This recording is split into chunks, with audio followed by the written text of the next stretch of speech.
த Lord. ஒரு நாள் பள்ளியில் இருந்து வந்த தாமஸ் ஆல்வா எடிசன் கையில் ஒரு கவரில் உள்ள கடிதத்தை தன் அம்மாவிடம் மட்டுமே கொடுக்க வேண்டும் என தன் ஆசிரியர் கூறியதாக சொல்லி ஒரு கடிதத்தை கொடுத்தான். அந்த கடிதத்தை அந்த தாய் கண்ணீரோடு சத்தமாக தன் மகன் கேட்கும்படி இப்படி படித்தாள்.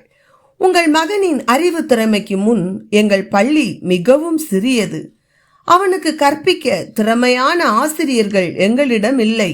அதனால் தயவு செய்து நீங்களே உங்கள் மகனுக்கு கற்பிப்பது நல்லது என்று எழுதப்பட்டிருந்தது. பல ஆண்டுகளுக்கு பிறகு எடிசனின் தாயாரும் காலமாகி விட்டார். எடிசனும் அந்த நூற்றாண்டின் சிறந்த ஆராய்ச்சியாளராகவும் கண்டுபிடிப்பாளராகவும் ஆனார். இப்படி இருக்கையில் ஒரு நாள் தனது வீட்டின் பழைய சாமான்களை எடுத்து வைத்துக் கொண்டிருந்த போது அவர் தன் அம்மாவிடம் முன்பொரு முறை பள்ளியில் இருந்து கொண்டு வந்த கடிதம் ஏதேச்சையாக கண்ணில் பட அதை எடுத்து படித்து பார்த்தார். அதில் இப்படி எழுதியிருந்தது: மூளை வளர்ச்சி குன்றிய உங்கள் மகனை இனிமேல் எங்கள் பள்ளிக்கு நீங்கள் அனுப்ப வேண்டாம் என்று. இதை படித்த எடிசன் கதறி அழுதார். பின் அவரது டயரியில் கீழ்கண்டவாறு எழுதினார்: மூளை வளர்ச்சியற்ற தாமஸ் ஆல்வா எடிசன் தனது தாயாலே மாபெரும் கண்டுபிடிப்பாளன் ஆனான் என்று. எனக்கு அருமையானவர்களே, நீங்களும் உங்கள் உறவினர்களால், உடன் பணிபுரிபவர்களால், நீங்கள் நம்பி இருந்தவர்களால் படிப்பில்லை, பணமில்லை, அழகில்லை, அந்தஸ்தில்லை என ஆகாதென்று தள்ளப்படுகிறீர்களா? அலட்சியம் செய்யப்படுகிறீர்களா? அற்பமாய் எண்ணப்பட்ட லேயாளை ஆண்டவர் நினைத்தருளி ஆசீர்வதித்தார்.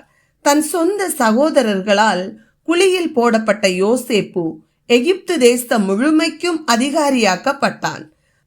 தன் தகப்பனால் மறக்கப்பட்ட தாவீதை சாமுவேல் ராஜாவாக அபிஷேகம் பண்ணினான். தூக்கி எறியப்பட்ட உங்களையும் தனக்கு வேண்டும் என்று சொல்லி தேவன் குனிந்து அழுக்கிலிருந்து, குப்பையிலிருந்து உங்களை தூக்கி எடுத்து பிரபுக்களோடும் அதிகாரிகளோடும் உட்கார பண்ணி கன்மலையின் மேல் உயர்த்துவார். கலங்காதிருங்கள். எனவே தான் வேதம் சொல்லுகிறது: வீடு கட்டுகிறவர்கள் ஆகாதென்று தள்ளின கல்லே மூளைக்கு தலைக்கல் ஆயிற்று. அது கர்த்தராலே ஆயிற்று. அது நம்முடைய கண்களுக்கு ஆச்சரியமாயிருக்கிறது. எனவே இந்த வார்த்தையின்படியாக நாம் செயல்படுவோம். கர்த்தர் தாமே நம்மை ஆசீர்வதிப்பாராக. ஆமேன்.